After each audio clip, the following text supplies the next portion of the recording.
and welcome to season 2, episode 2 of Enchanted by English with me, Sarah Thake, and Becky Glover of Elizabeth Rose Wines. As always, all the wines that we're going to talk about today are available on our website, elizabethrosewines.co.uk. Please keep sending in your feedback, message us on socials, etc., etc. And yeah, we would love to hear from you. We've got a little example coming up of someone that sent us a lovely message this week. Yes. So we're gonna share that. We're gonna crack on with the wine news and share that. Yeah, so shall I share this first? Yeah. On Monday we got this amazing email and we've absolutely loved it. So we have got permission to read some of it out because we think it'll be really interesting for everyone. So it starts: as avid fans of all things English wine, we're loving the work of ERW. And I also particularly love that your venture is born out of friendship and just enjoying a bloody great glass in good company. Yes. Absolutely. That is 100% what we stand for. Yeah. And then she goes on to say, I wanted to say a huge thank you for keeping me company this weekend by way of your podcast.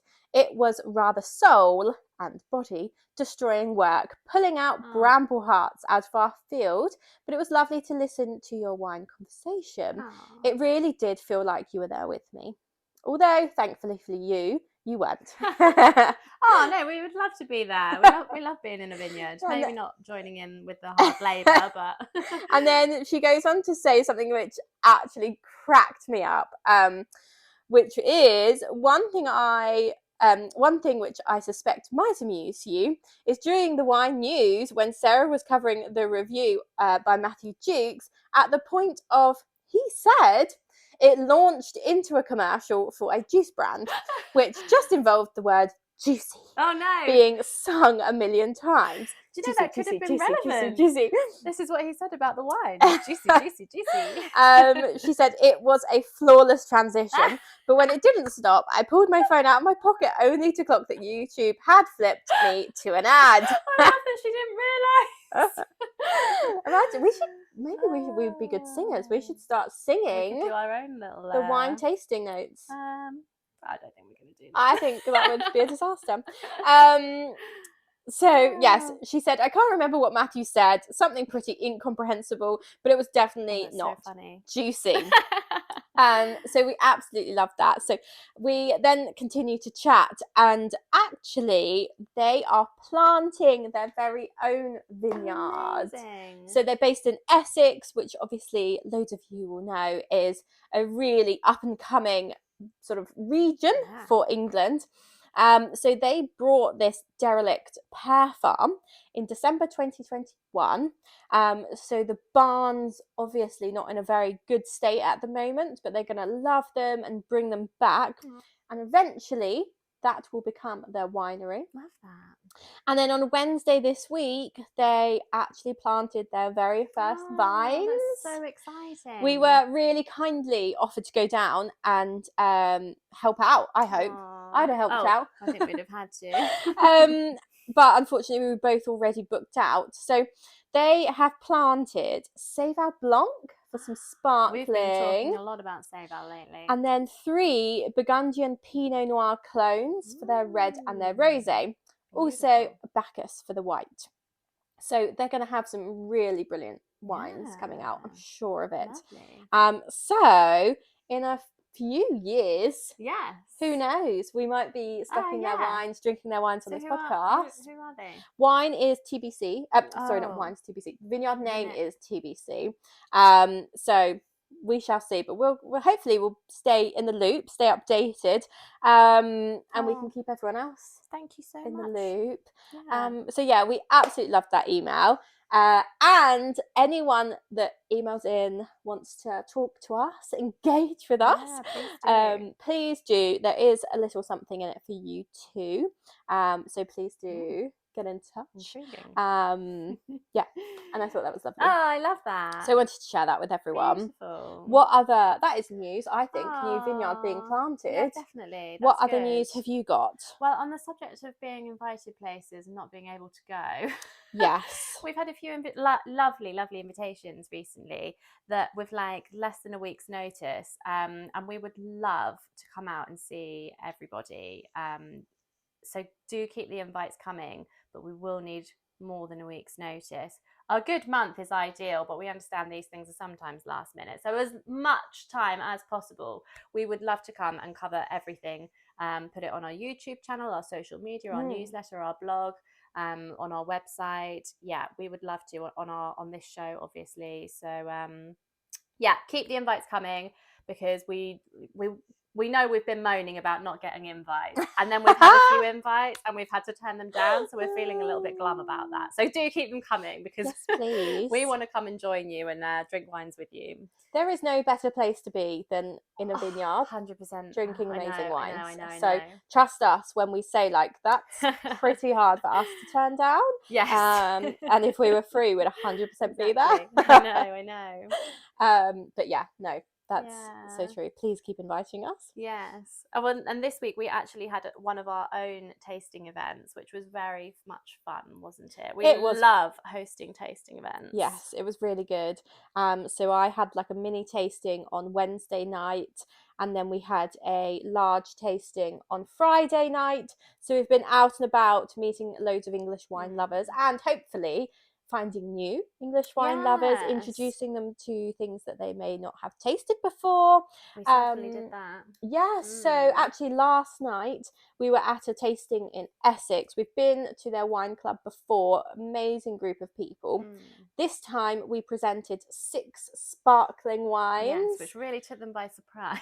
Yeah, and they were a bit like, I'm not sure that I want to drink 6 sparkling wines. Did you not bring any red wine? Yeah. And we were like, oh. No, we did not.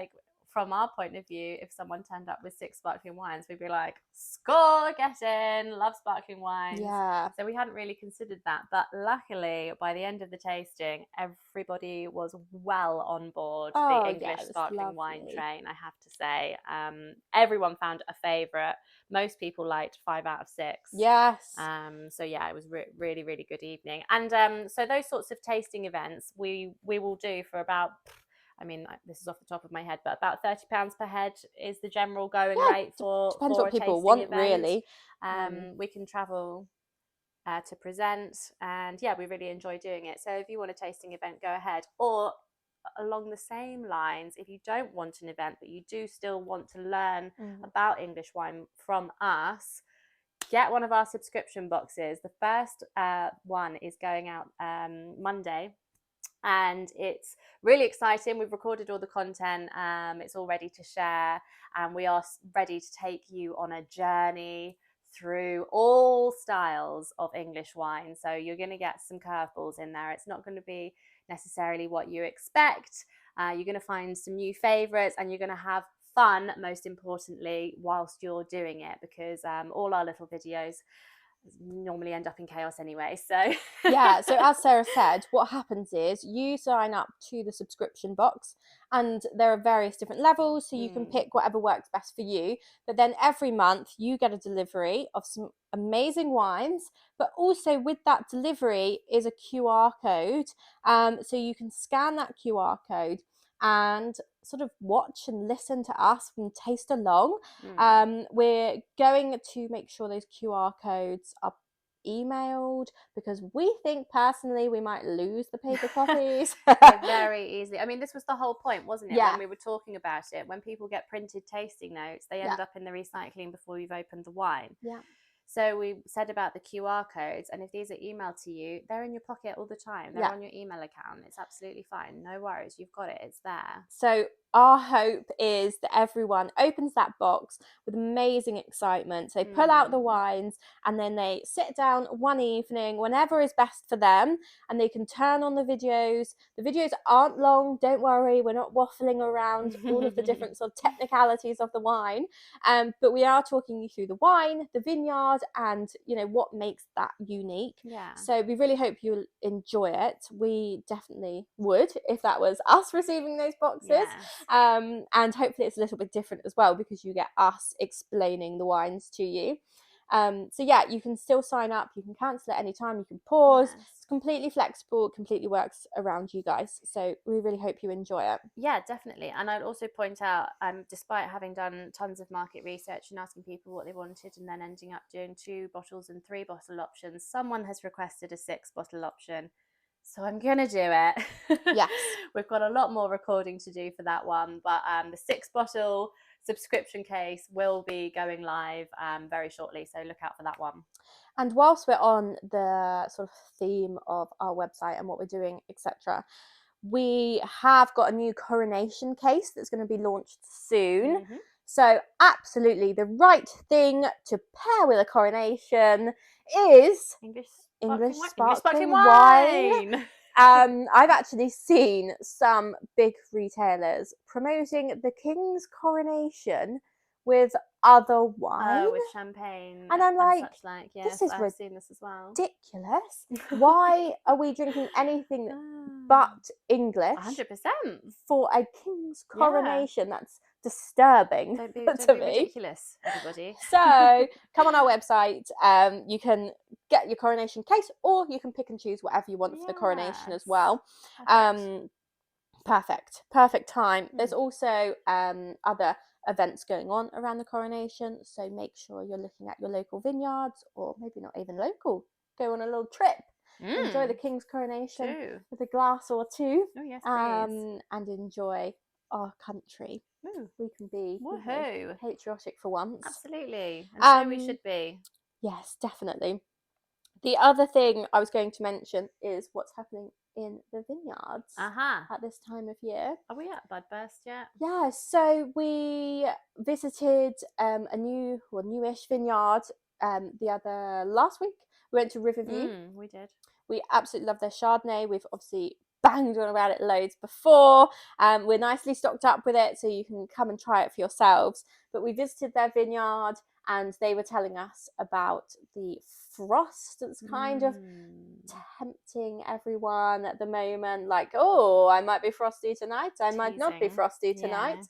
Yes. So everyone's out there doing their best, trying to keep that air moving, so that their obviously wine production, grape production is the absolute best. So yeah, but that's just not quite there yet. Come in.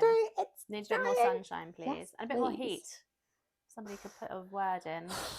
We need a few more degrees, please. Yes, please. Wow. Yeah, any more wine news from you? No, that's it. Sorry, I've not got much this week. It's actually all about us, all about me this week. Me. I know, tell me about it. Oh, sorry, we also have one more wine tasting coming up that people can still... Oh, that's very true. It's going to be a local one to us, so if you're local to Saffron Walden, come along. It's going to be a Saturday night. Yep. It's going to be a Saturday night, so it's going to be a party. Yes. We're going to do 6 wines. It's going to be amazing. There's going to be some nibbles, and yeah, watch this space for that one. Yes, and also if anyone wanted any more information on our tasting, corporate, friend, or virtual, etc., definitely get in touch, because we are loving those tastings at the moment. Yeah, it's so much fun. They are so much fun for everybody, including us. Yes. Okay. What have you got for us? Wow. I mean, I can see what you've got for us. Dun, dun, dun, dun. It's a sparkling wine, but it's not an English sparkling wine, or is it? Oh, right. The 3 words, English sparkling. Oh, who wine. knew they could be so controversial? So, okay, let me just explain what we've actually got. So here, I almost chucked it over myself. Bathing in English sparkling wine. So bougie. So today we're going to be drinking the Fitz. So Fitz is a sparkling wine, but it is not an English sparkling wine. But it is a sparkling wine with English grapes. Yep. and it's made in England. So tell us. The grapes are grown in England. Why is it not an English sparkling wine, Becky? Fascinating question. Right, so those 3 words, English sparkling Can I pause wine, that while you please. talk? Thank you. I think we need it today. Actually mean something other than sort of what it says on the tin. Are you going to explain this properly? Because I still don't think. That's not what I'm doing. Okay, sorry, carry on. So yeah, English sparkling wine has been protected. So exactly the same as champagne is a protected term. So is it like PDO? Yeah, it's that sort of thing. Yeah. So cheddar has to come from that Cheddar. area. Stilton. You can't, make a champagne cheese here and call it cheddar because we're not in cheddar. Is brie on the list? No, you can have an English brie. Oh, okay, not brie. So you can't call an American sparkling wine champagne because it's not been grown in the Champagne region of France. So you're kind of getting the gist here. English sparkling wine, there are now some rules. It's a lovely colour, isn't it? So Sarah's just poured it. For those listening, it's very fizzy. Very Cheers fizzy. that. Cheers. Well, it's a bit of a weird clonk, wasn't it? Oh, sorry. Wait, do the thing where you put it sideways. Oh, what's going on? These glasses. Can we do cheers normally? Oh, no. Okay, no. No. Forget the cheers. Carry on. Royal Dalton. Carry on with not the doing lesson. as well in cheersing. So yes, this isn't an English sparkling wine, but as Sarah said, it has got English grapes. And it's sparkling. From England. And it's wine. It's made in England. It's grown here. It's sparkling. It's wine. It feels like it should be English sparkling wine, but we technically can't call it that. And actually on the sort of top foil of this wine, it does say sparkling wine. So tell me. It's dropped the English. Tell me exactly why we can't call it English sparkling wine. Because it's not made in the traditional method. The traditional method, which is the champagne method. Exactly. Gotcha. So I've been swatting up. Good. I need a refresh. Yeah. Tell me. The different methods of creating a bubbly wine, basically. Yeah. So did you know Go on. there are 6 ways in which to make a bubbly wine? I know of 2. Could probably come up with a third, but it probably wouldn't be true. And that's because there really is only 2 spoken about. Oh, okay. Because no one really cares about the other 4. Oh. Yeah. Okay, so the 6 to run through. Can I just see if I can guess? Yeah, go on. Okay, so I think traditional method. Tick. I think Charmat method. Also called? Tank method? Tank method, okay, sorry. yeah.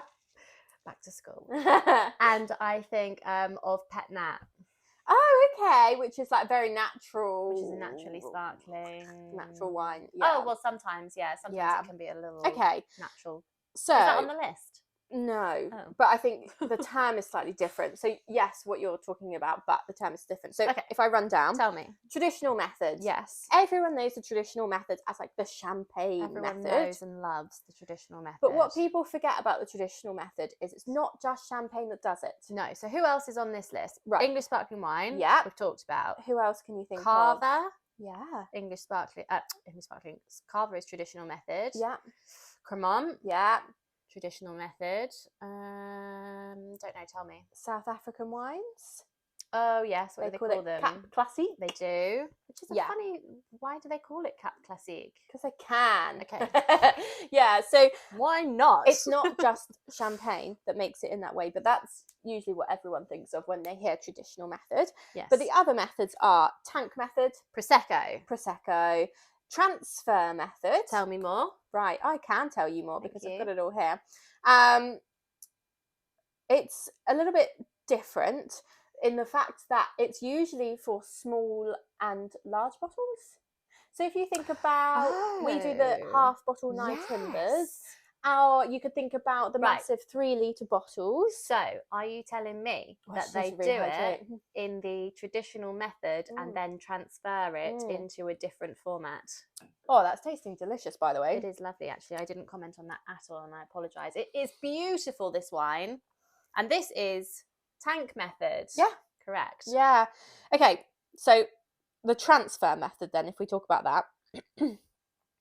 Basically, as you say, pretty similar. Yeah. Your standard method. And that's why you can drink a half bottle or you can drink a 3 litre bottle. And it's got pretty similar flavours to if you had the normal 75ml bottle. Do you know at which point they transfer them? Oh, that's a good question. Because we were talking about this the other day, about how larger format wines age. Right, so this is it then. I didn't know this before, actually. The question has prompted my learning, which is what we're about. Yes.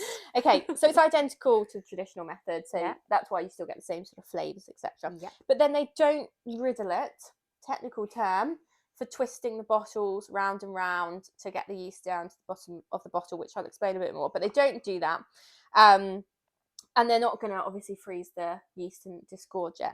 They basically get the bottles, empty it into a tank, all pressurised, obviously, to keep those bubbles in there. And then they send it through a big filter. That's what gets out the, yeasty stuff. That's so interesting. And then they pop it into a little bottle, a big bottle, etc. That is really interesting. Yeah, so, I mean, it's probably just a real large production type thing, isn't it? But so then what I wonder is, why don't they do that more? That sounds easier than riddling and all the rest of it. I don't know. Okay, cool.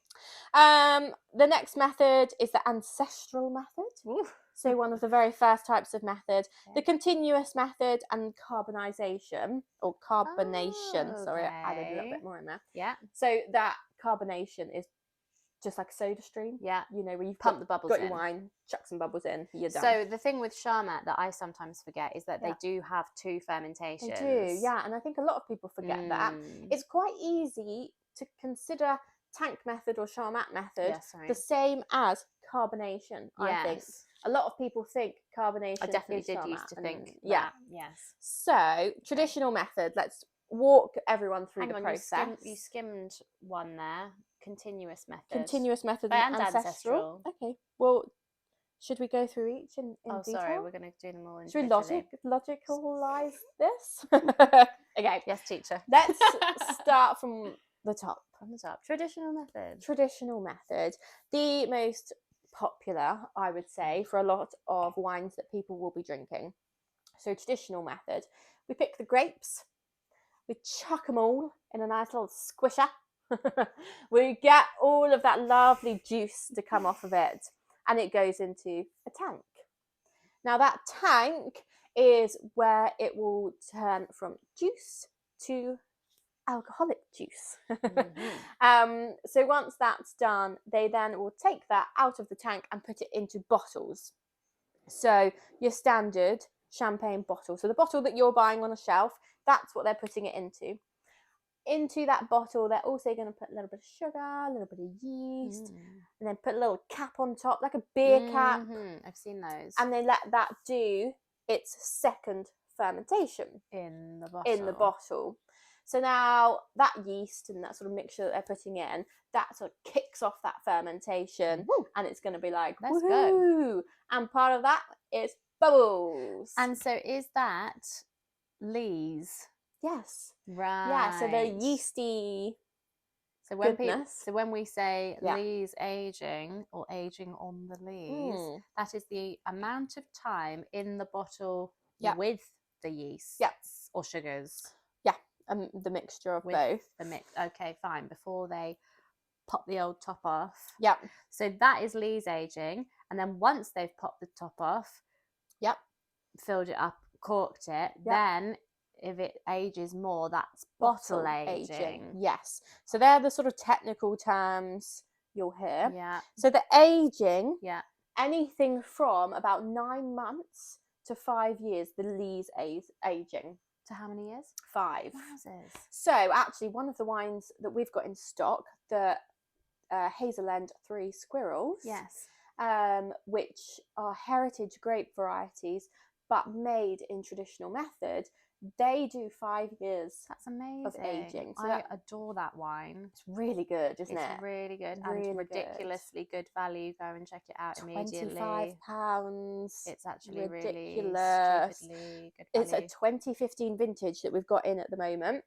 We're obviously now 2023. So then it's also had 3 years of bottle aging. Hey. Woo! Okay, so and we love an old wine. Oh yeah. Wine gets better with age a lot of the time. Delish. Yeah. So once They've aged it in their sort of racking system. It's had its time with the lees, doing its magic. It's bubbly. But now we need to get the lees, so all that dead matter that was making it bubbly is now redundant.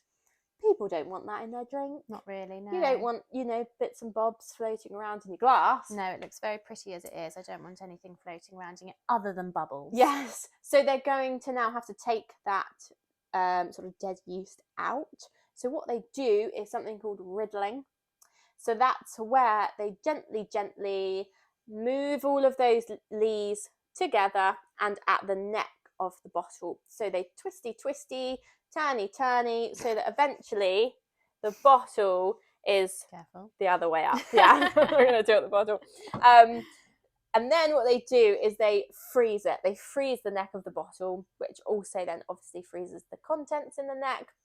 They pop that cap off.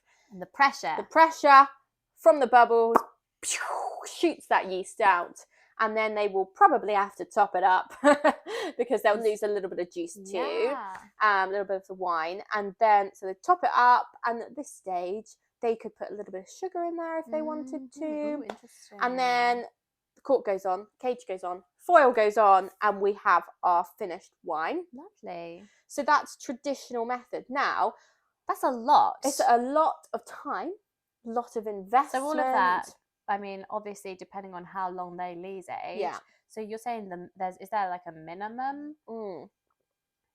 Well, sorry, just having a little No, slurp of course. there. Carry on. Do you remember when we went to Champagne in France? Yes.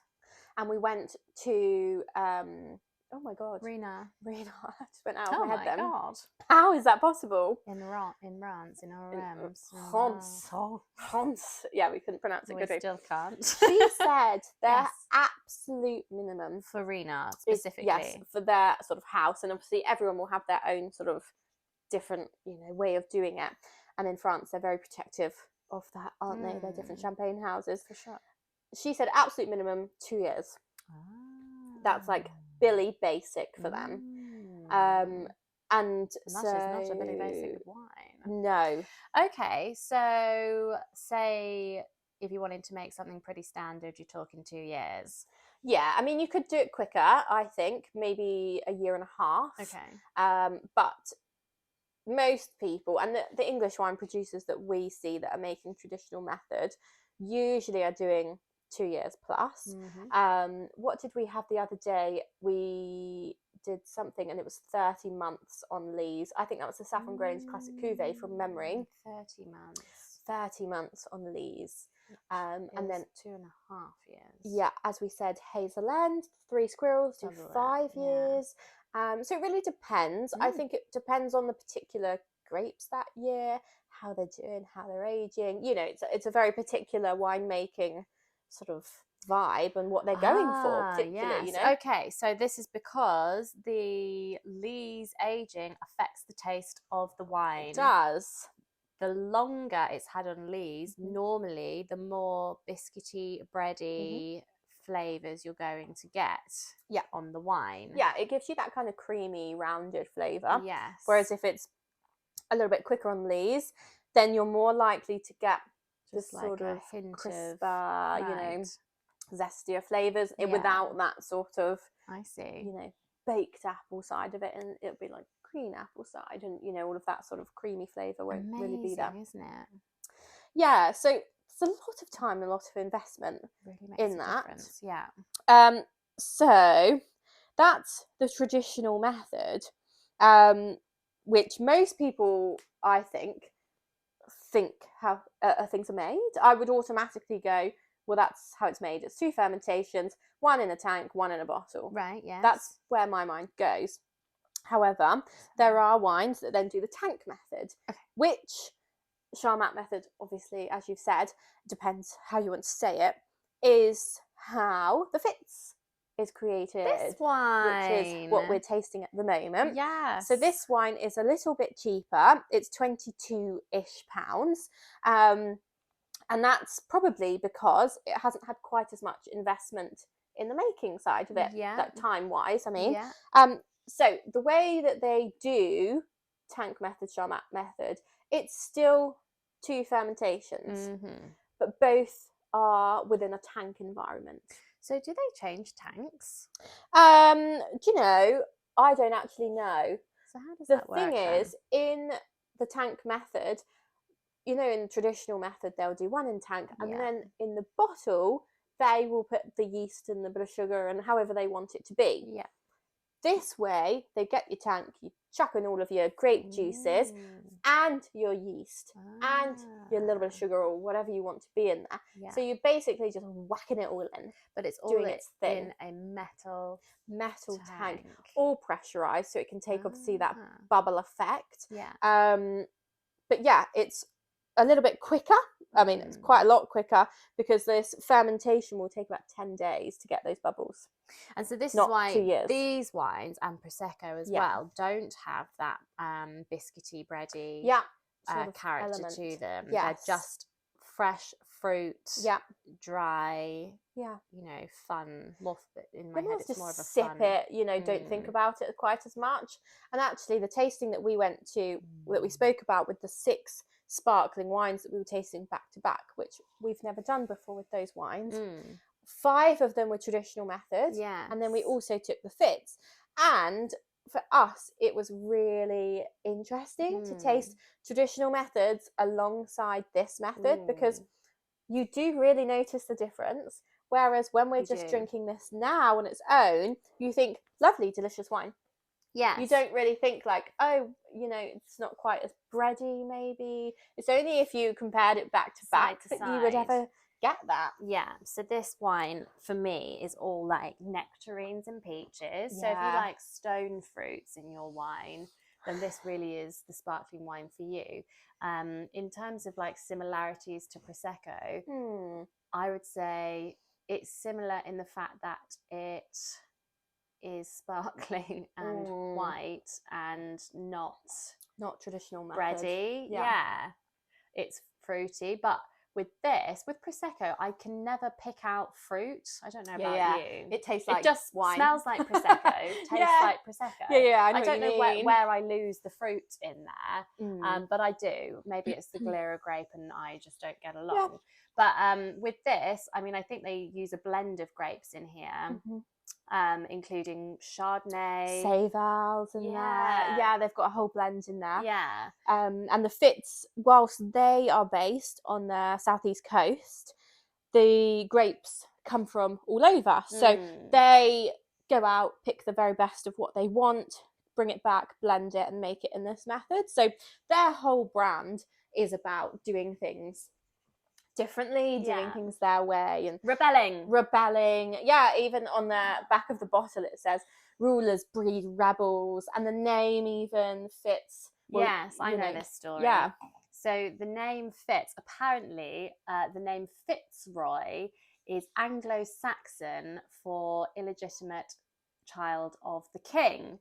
So as we explained at the beginning, this wine, although it is English, sparkling, and a wine, is not allowed to call itself English sparkling wine. It is just sparkling wine from England. So it considers itself to be an illegitimate child of English sparkling wine, which I love. So they call themselves, they've played on the words there and called themselves Fitz. And I think on the website, they call themselves a right royal bastard or something like that. They really go to town on the branding. I love amazing. It. Yeah. And sorry for podcast listeners, but I'm just showing the label to our YouTube followers, and it's just got lots of crowns on it, and it's got one gold crown that's upside down. So that's them really going to town on this theme. Yeah, and I think it would be really good for the coronation. Oh, fantastic for the coronation. Because Charles is a bit of a rebel, isn't he? Exactly. The original, well, not the original rebel. There's been tons of them over the years, but thousands of in our years generation, gone by. Yeah. He is the original royal rebel. So I think this is absolutely perfect to cheers to Charles and Camilla. Yeah, Queen absolutely. Camilla. A divorcee. Who'd have thought it? Shock horror. Oh God. Has children with another man. Goodness me. Welcome to 2023. Scandal. So we really love the Fitz, and actually for us it's a really good seller. They also do the Fitz pink.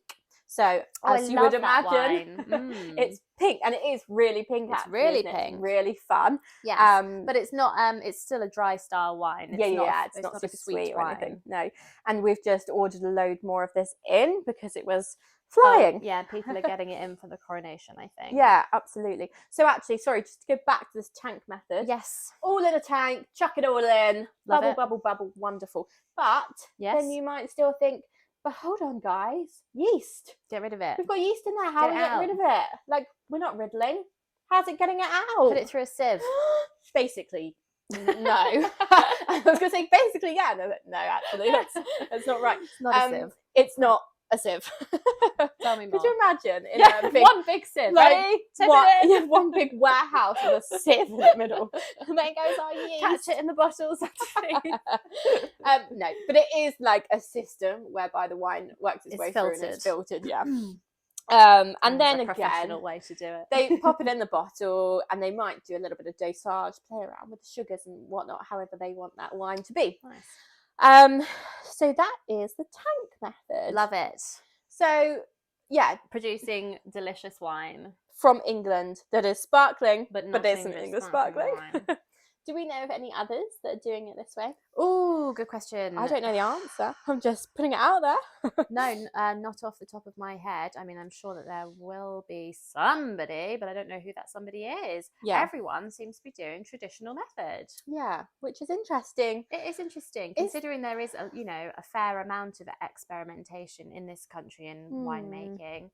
For them to be the only ones. I mean, correct us if we're wrong, please do. But yeah. Good for them. Yeah.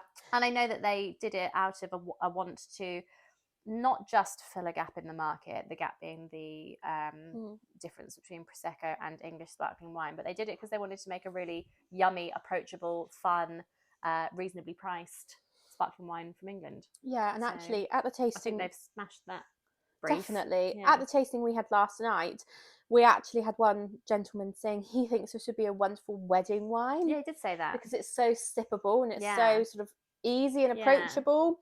It's not so serious that people that aren't really into their wines might go, oh no. But it's fun. If you are having a wedding, because 9 out of 10 weddings serve Prosecco these days, consider this a step up, but not an expensive step up. It's just going to, elevate your pre-drinks or whatever you call them. before breakfast, before your wedding breakfast. Let's pre-game. We're about to get married. Yeah. When the bride and groom go off for their photos and everyone's got nothing else to do but drink. That's the bit that I mean. Yeah. Pre-drinks.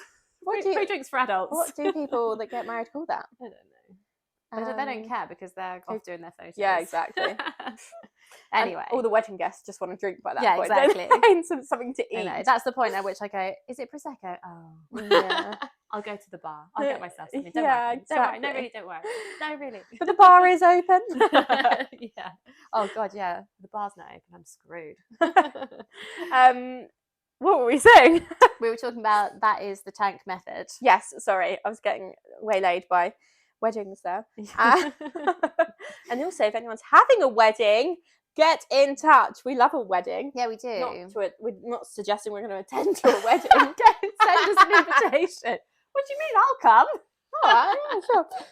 No, we do like supplying wines for weddings. We've done it previously. We can do some cheeky discounts. Definitely. If we've got some nice big orders. So do get in touch if you'd like some English sparkling wine or English still wine at your wedding. We had a family, didn't we? They ordered a bottle, like within a mixed case, the orders that we usually get through, like mixed cases or mini cases or whatever it might be. And one of those was the 3 squirrels from Hazel End. And then they emailed saying, oh my God, this wine is so good. Our daughter is getting married and we need this wine at the wedding. So we were like, yes, you do. So yeah, they actually ended up ordering like 10 cases of the wine, and good for them. Yes, absolutely. It's such a good way of doing things as well, because I mean, hopefully you would keep maybe one case back and then revisit the wine at various anniversaries. Yeah, that's really nice. Yeah, I wish I'd done special that. events. I had Night Timber at mine, didn't I? Yeah, I did not keep very any good. of that. It's all gone. Just an open bar. Yeah. So that is the traditional method. That's the tank is method. the tank method. Okay, yeah. So that's the two. We've also spoken about transfer method, which is a little bit of both. Yeah, I guess so. It is because it does its filtering through the system instead of sort of by hand with the yeast kind of popping out. So it is a little bit of both. Do you know what we should do?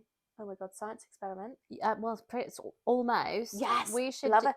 I want to get a white coat with like Elizabeth Rose branding on. Oh my god, why have safety we not done goggles? Yes. Okay, next time. I want to get. Time. Okay, you can do that then. Next time. Right, next day order some safety goggles and like lab coats. It's not that difficult to get hold of. Okay, crack on. I think we should compare a half bottle, a bottle, and a magnum. Timber do all three. Oh yes, I'm on board. Hello. Wait for it. Can you hear that? That's me jumping on board. Somebody take her home. So cringe. I am home. Brilliant. Oh god. I went for a run this morning and it's all those endorphins, I think. I think I'm it a is. different You person. are full of energy today. on I'm enjoying it, I have to say. Where were we? Lab coats. Again. Next time. Yeah. Were you gonna say? Well, we were saying that we yes. just talked about those two methods. We should try the three. We should try the three different because the different formats they do have a slightly different method size, don't they? A different flavour. I've heard people trying the Magnum of or a larger version of the Timber Classic Cuvée, and them saying it does have a slightly different flavour to it. Very interesting. Yeah. Oh, and part of that will also be, so not just because of the transfer method, but because of the difference in bottle age that you get, despite it being, a non-vintage wine. If they were all produced in the same year, they should all be fairly similar. However, the smaller ones will age quicker than the larger ones. That's the theory. That's the theory. Yeah. That we need to investigate. Although I can just see us opening 3 bottles of sparkling wine and having a lovely time and not really investigating it at all. But we might have fun playing dress up. I'm good with that. Also, I could write down method, like objection method. Results, conclusion. That's a good idea. Yeah. We could do like science. Yes. Well, why not? Do a report and send it to somebody. Maybe they'll publish it. Like maybe their best hope would be like the Daily Mail. Oh no. Okay. Should we move on? We are digressing. We are digressing. Okay, the next one then that I had actually never heard of. Tell me. Ancestral method. So we're saying it's called Ancestral because it's like the old. first. Yeah. Yeah. Okay, and it is old. Okay. So did you know sparkling wine was very first kind of doing its thing around the 1500s? Nope, didn't know that. 1500s. It's quite a long time ago. It's a very long time ago. Wait, sparkling wine? Yeah. Not traditional method sparkling wine, just sparkling. And that's why you get all of these different methods throughout time. Obviously, it's like anything, I guess, isn't it? Technology comes along. And interesting you touch upon technology. If you want to learn more about the technology in champagne, visit our English sparkling wine versus champagne video. Yes. And I keep bringing this up actually just to go back to that recording because my mind was blown, as everyone my mind remains blown. Yeah. And I went to this tasting on Wednesday. I literally must have said it to every single person there that we have been looking up. I'm a little bit addicted to it now. Just going on to like Tesco. Yeah. Having a look. Just like, a normal wine that you would buy, like a Lanson or Moet or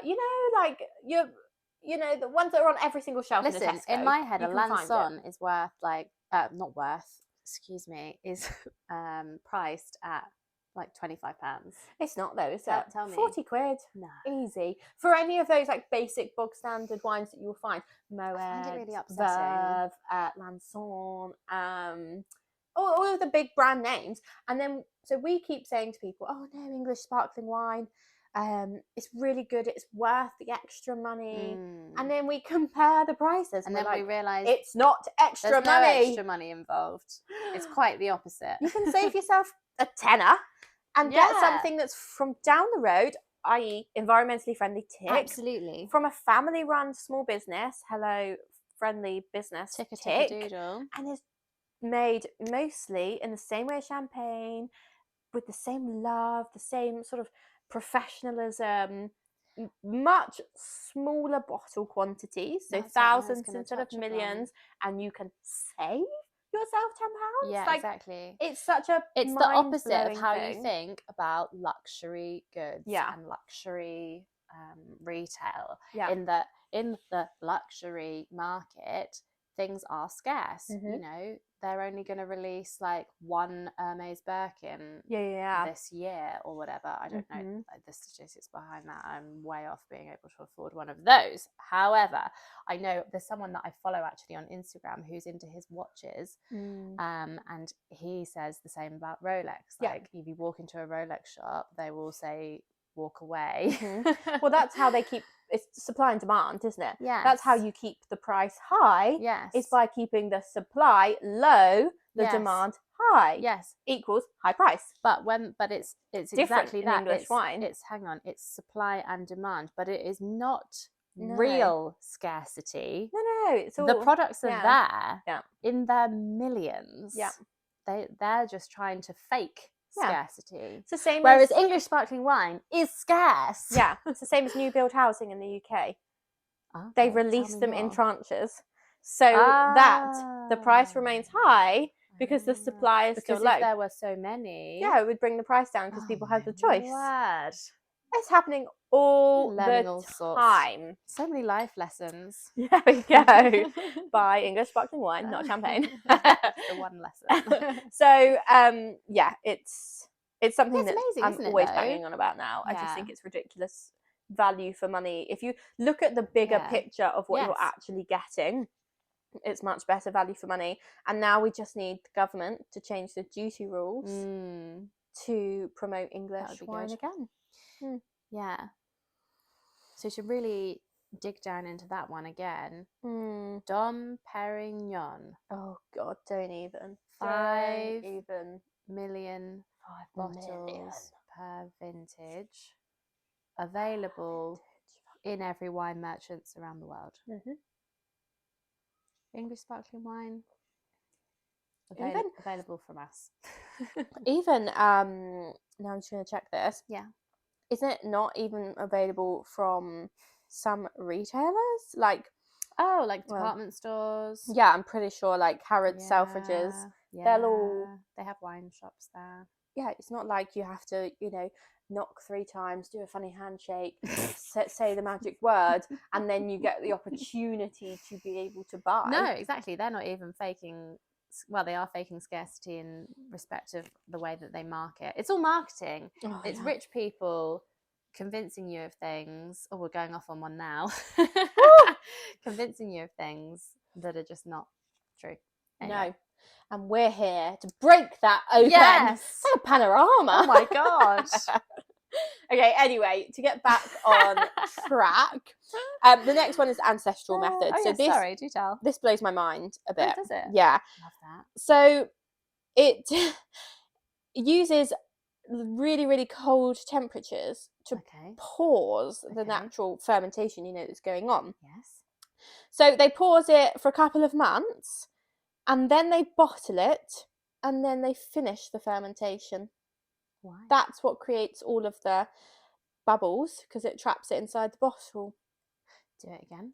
Right, so instead of having it in a big vat to make it an alcoholic grape juice, then transferring it to a bottle with some yeast, etc., to, then make it bubbly. Yeah. These guys are using icy temperatures to go, that's enough fermentation for you. So when do the Hang bubbles on get a produced? minute. Yeah. But then when they restart. Yeah, then they will restart it again, and everything goes, woo, we're back. So it's like a double fermentation, but like using a pause. Yes. So I don't know. Obviously, I've never had a ancestral method wine. How bubbly that would actually get. Don't know. I wonder whether that would be similar to a pet nat, because it is Maybe. because they're not, doing anything fancy. Yeah, they're just using temperature to control the fermentation. Because Yeah. Pétillant naturel, or however you pronounce it, it means naturally sparkling. Naturally sparkling. Yeah. Yeah. Yeah. So So it means they don't do anything fancy. It all spontaneously does its thing. and then they do the same sort of section process where they riddle and disgorge it, just like the traditional method. Very interesting. So yeah, that's that one. Go on. Carbonation is what you think of it. So it's like soda stream. Yeah. So you I say that like I know how a soda stream works. Yeah, it's a soda stream. You like press a button. Yeah, I know. And the bubblies go into the still stuff, and then it makes it bubbly. Thank you for explaining that in Have you ever such soda great streamed a scientific still detail. wine? No, have you? Yeah. And any successes? I mean, I've never done it with a expensive wine, because why would you? You don't need an expensive wine to be bubbly. So it was like a cheap wine anyway. So you may not have liked it in the first place. Yeah. Okay, that's interesting though. I should probably give that a go. It's really interesting, because in essence that's all that these people are doing, just on a obviously bigger scale. And then the continuous method, right? They are saying this is Russian. Oh, a Russian method. I don't trust it. It's not for me. We'll get blocked now. they're everywhere. Don't tell Putin. So basically, it's continuous yeast method is what they're trying to say. Okay. Again, it's pressurized tanks, and they take it to a certain amount of bars.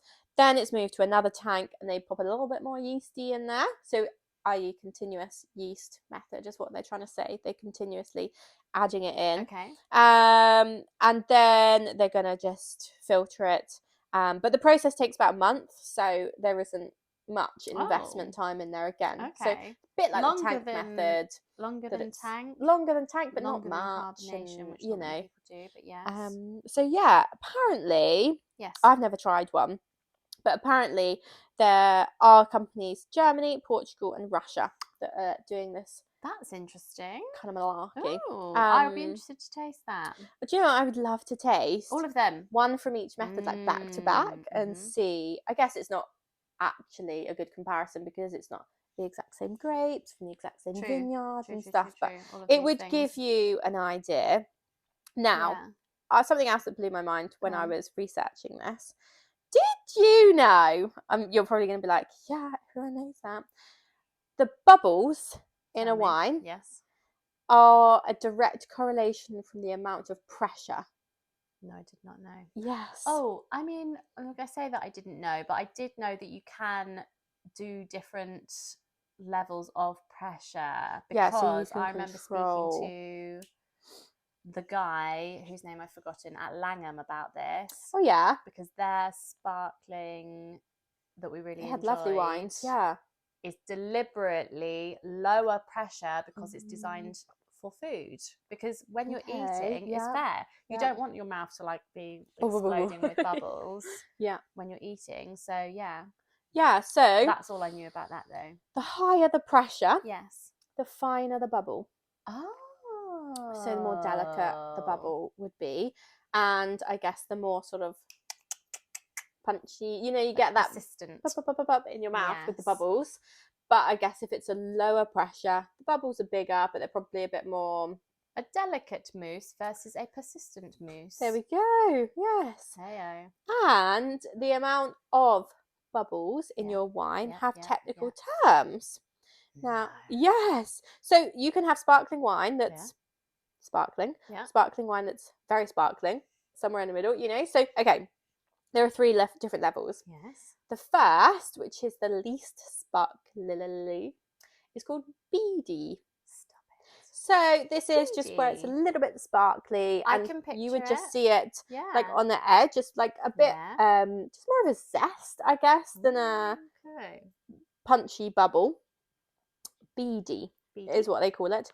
Then you have semi-sparkling, which actually we were having some sparkling wine recently, weren't we, where we were like, oh, it's not that It's not that sparkling. Like it's very gentle. So you could call that semi-sparkling. Yes, and then it's sparkling. So your standard pour it out, and it's a continuous flurry.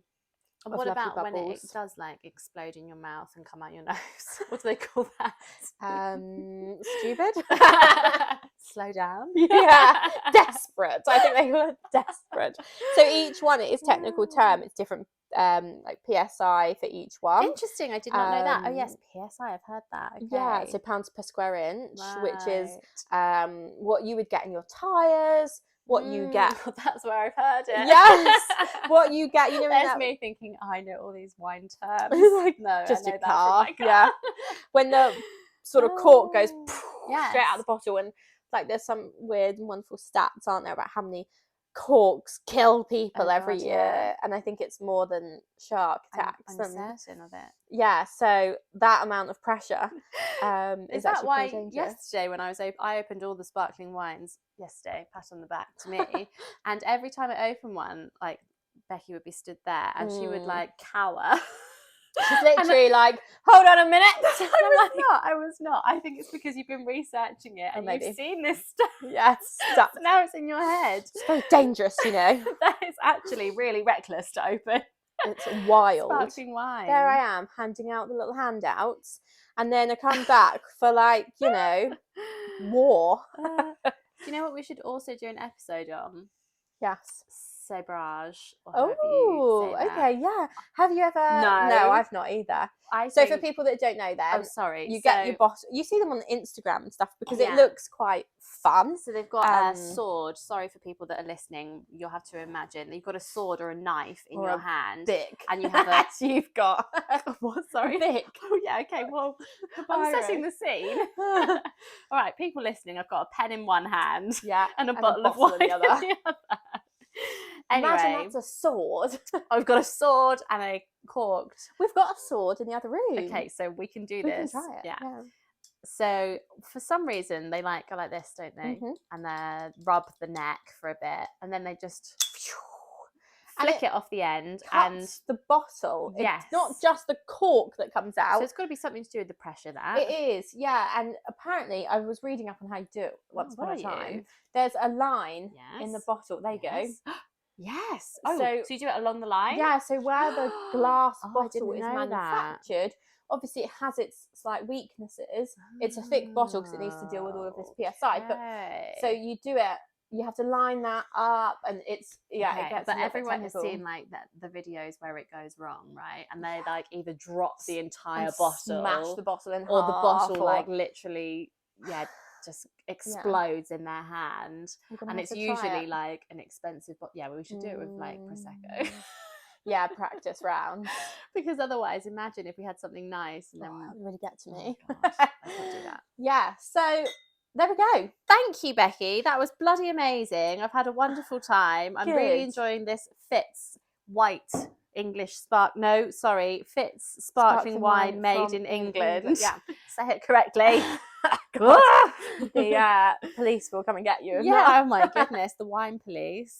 So hopefully that goes some way. I mean, it's super technical, but we've done all 6 within our sort of short space of time. But hopefully, I can't get the words out now. I need more alcohol. That goes some way of explaining like why you might see some wines in a shop that are traditional method and maybe cost a bit more. Yes. And some that are a little bit cheaper and you don't know why. Yeah, do you know that's and then you think, it's Charmat. There's nothing wrong with that method. Yes. It's just the physical production of it is different and less, investment time. I do think that's a really good takeaway from this is that the reason why traditional method sparkling wines are more expensive than Prosecco or tank method sparkling wines is because of the time and the effort that goes into them versus something else. Absolutely. So yes, Fitz, as we said previously, is coming back in stock, as is the pinks. They do pink and they do the white. Yeah, we need to put those in stock. Definitely. And they're around £20, £25. Yeah, they're 22. Well, the Fitz white is $22.99, I believe. Yeah. Really good. It comes in this really lovely bottle. It's a gorgeous bottle. If you're listening again, it's a short, fat bottle. Yeah. It is the Lauren Perrier Rosé that's like that, isn't it? Yes. Yeah. So if you can imagine the Lauren Perrier Rosé bottle, it looks like someone's like taken the bottle and squished it. Yeah. And we think all English sparkling wines are perfect for the coronation. Absolutely. And we really hope that you pick up a bottle, celebrate the coronation, or if not, just enjoy the fact that you're drinking something that's family run, family owned, 100%. You know, small businesses support in that way. And we're well stocked on English sparkling wine at the moment, but if we don't have enough bottles of the one that you are after, just send us an email because we'll get it. It's fine, no problem. Absolutely. So yeah, thank you so much for joining us. Beautiful. Remember to join our subscription service because it's been really popular already and I'm really excited about it. Yes, I meant to say actually, we've only got a few left. Yeah. I'm keeping an eye on it. We're still good at the moment, but I think we probably will be selling out. So if you are interested, do sign up the moment that you can because it will be selling out this month, and we're not going to do another one now until next month. Obs. That's how these things work. How monthly works. That's how it works. Yeah. So thank you so much. We really hope you enjoyed it. Please write in. There is something here for you. Take a few minutes and you will be rewarded. We love it. And do subscribe to the podcast and to the YouTube channel because that helps us understand that you want to know more. Definitely. Yes. Thank you. Enjoy whatever you're doing at the moment. Hopefully we're keeping you company. Yes. A bit like the new Vineyard, keeping her company as she was pulling out brambles. So hopefully we're keeping your company. We really enjoy it. Yes. So yeah, we will see you next time. Cheers. Oh, we got it!